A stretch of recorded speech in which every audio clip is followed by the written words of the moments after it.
Chris, you did something extraordinary in 2016.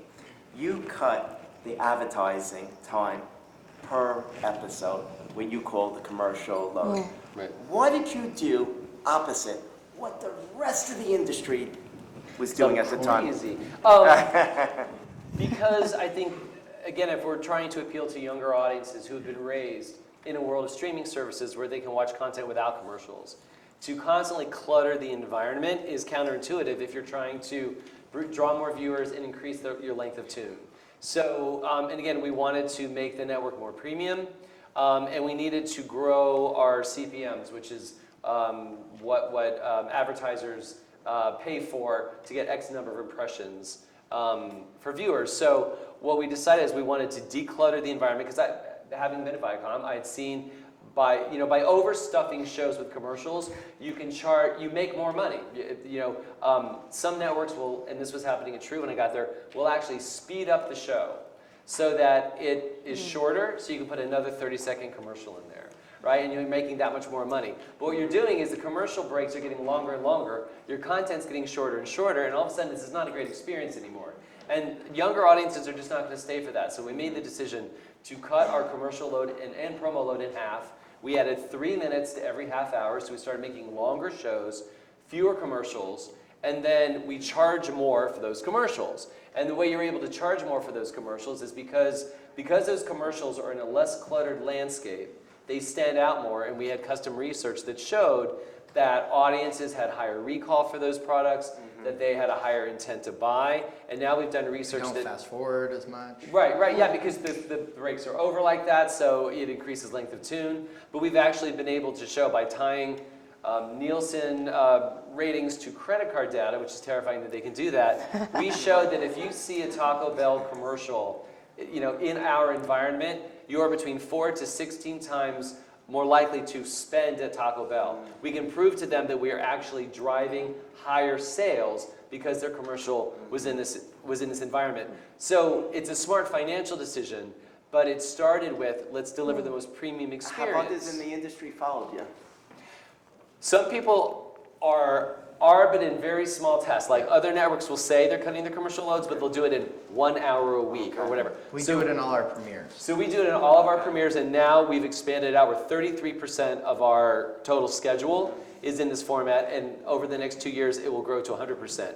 The reason why people don't do it is it's very hard to get advertisers to buy differently, because there's a lot of muscle memory there, just sort of staying with the old, but it is how you will keep linear TV relevant. 100%. If you're charging somebody a $20 CPM, and now you're saying, well, I'm going to cut the load in half, so now I need to charge you a $30 CPM. Not a lot of people that are going to do it. So it comes with the sales pitch and the research and everything. You have to show them, say that here's what you get for it. Here's why it makes sense. But there's a lot of resistance. It's working. It's hard. But it is the future, because goes back to your first question of the night of Netflix. Netflix has, and I use this term differently. Netflix has ruined television for all of us, because they have made it such a lovely experience to sit there and watch great content without commercials. So now all of us are competing with that. We're now competing, not just come and watch Killing Eve, but you're going to watch it with commercials, versus I know you've enjoyed House of Cards and Orange is the New Black and everything without commercials. So it is the way of the future. We need less interruptions in television if we're going to compete. Now, we're still going to be dual revenue streams. We still need to sell advertising.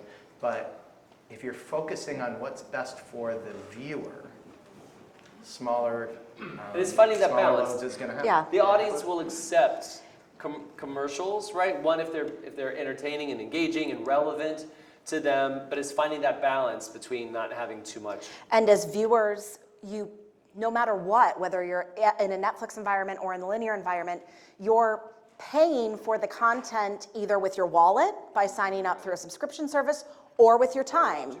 And I think viewers are continually learning the trade-offs, and there are some cases where it's great to be in a linear environment and feel like you're getting this for free and saving a few bucks off your monthly bills. And also, it's the streaming the explosion of original content has worked in our favor in terms of supply and demand. I think last year there were something like 500 original scripted series in this market. A third of those were on ad-free streaming services. A good chunk of those were on premium cable services like HBO and Showtime that aren't ad-supported. So being able to buy premium audiences in an ad-supported environment is actually pretty rare. And at BBC America, our sister network AMC, we feel like we are one of the few places you can buy high-quality original audiences in an ad-supported format. You want to talk about the future of television, one thing that I can guarantee is ad breaks will be shorter. Yes. Very interesting. What is your strategy with approximately 1 million people a quarter cutting the cable cord? One of our strategies is to make our content available wherever our audiences are.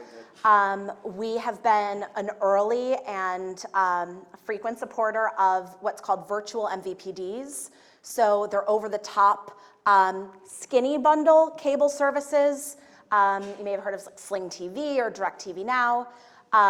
We have been aggressive in making sure that our channels are carried on those options.